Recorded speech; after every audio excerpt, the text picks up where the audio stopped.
Welcome to another episode of Firearms 101. I'm Herman Morris from Alpha One Tactical. On today's episode, I want to go over the basics of handgun and rifle ammunition. Now, I'll go over shotgun ammunition on a separate video since there are significant differences and variations that would require additional attention to those. But let's get right to it. Here we have the two most common types of handgun and rifle ammunition, a rimfire cartridge and a centerfire cartridge. Let's go over rimfire first, as it's the older, more simple design. Now, this is a 22 long rifle cartridge, and as you can see, it's pretty small. It has a straight case, and the bottom of the case is flat and has a small rim around it. The reason why this type of cartridge design is called rimfire is precisely because the priming compound is located inside of this rim.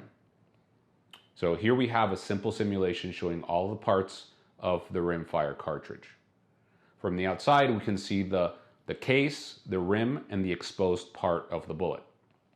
Inside, we can see that the case is filled with gunpowder and the primer or priming compound is in the rim. You can also see how the bullet is seated inside the case.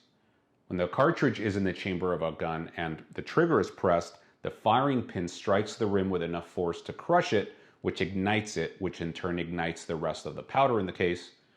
And the explosion then pushes the bullet out of the case and down the barrel where it exits out the muzzle.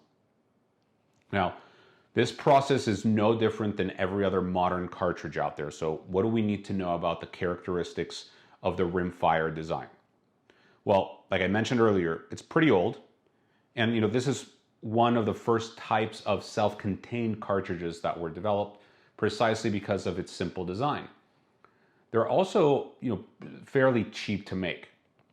And it's because of these two qualities that this design has a lot of limitations. For starters, the main reason why this design is cheap to make is because the case, the rim in particular, needs to be thin enough for a firing pin to be able to crush it and set off the chain reaction. So they're made of very thin brass.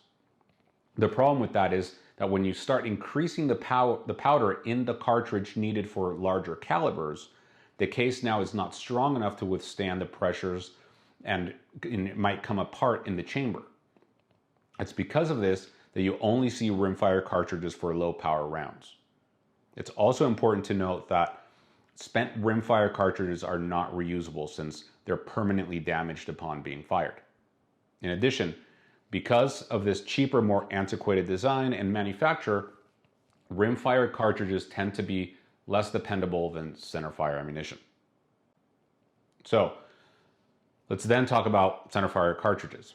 The reason why this design is called centerfire is pretty simple. The primer is situated in the center of the base of the case, as you can see in this 223 Remington cartridge.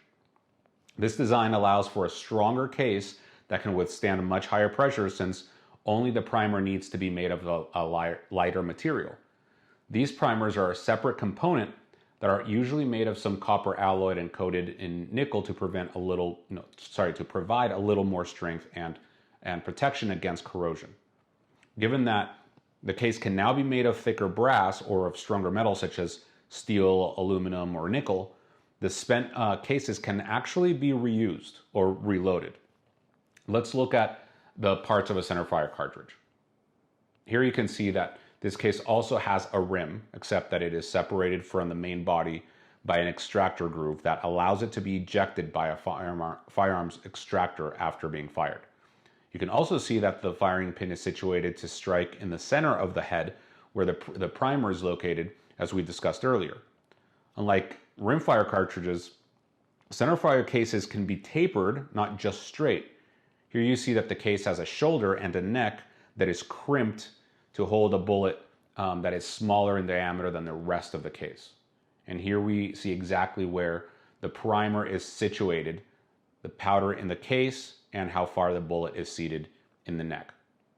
Just like the rimfire cartridge, when the firing pin strikes the primer, it sets off a chain reaction that results in the bullet being fired. So, centerfire cartridges are a more modern and more robust design that is more dependable and more consistent than rimfire. They can also be made to withstand very heavy pressures, which allows for very large and powerful calibers. That's why rimfire cartridges are usually limited to small calibers used for hunting small game or just for plinking, while centerfire cartridges are used for larger game, personal defense, and military purposes. Okay, so now that you know the different types of modern handgun and rifle ammunition and their parts, stay tuned for the next episode in which we'll go over their different naming conventions. I'll see you then.